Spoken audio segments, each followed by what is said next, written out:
Good morning, everyone. Today we are coming back to the old scenery, luckily. And today I would like to talk about some current events.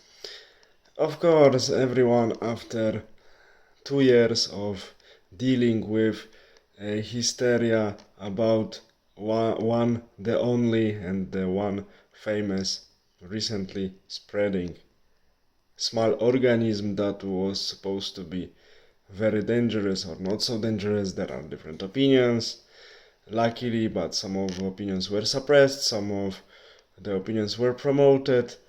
And the question is, if we don't know what is going on, let's look where the money flows, and let's look what media, so the loudspeakers of the people who have power, so what the media are doing. If there is something serious, really serious, that one should be scared about, that can destroy our lives, destroy our conditions of living and so on, governments would silence it as long as possible and would try to keep people calm, the population I mean. If something is not so dangerous, governments would like to, and also other entities like big companies that work together very often, would like to earn on it, inducing fear, inducing anxieties and so on. This is the golden rule. And nowadays we have another situation after this what we had for last 2 years, so-called Russo-Ukrainian war. You know, the thing is that there are territories on the Ukraine that are in vast majority Russian.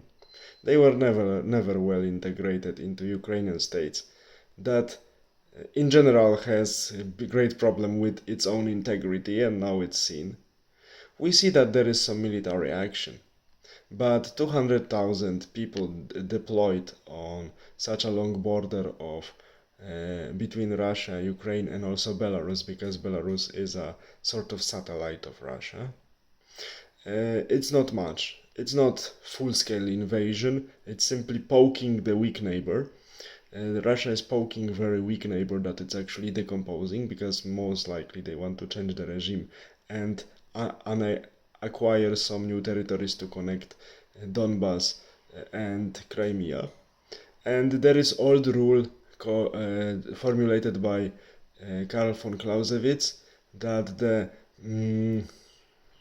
one who is guilty of war is the one who is weak, because his weakness encourages the aggressor to attack, because it's easy to attack the weak one.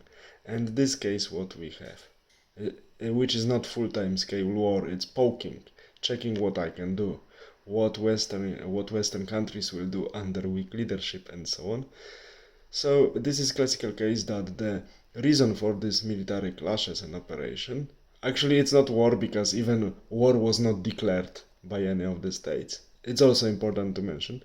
So because of these military actions, the reason is that Ukrainian is very weak, and weakness of the one side encourages the second side to attack.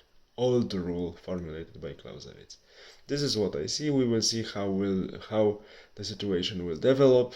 The further development is very interesting, so let's observe. Take care and have a nice day.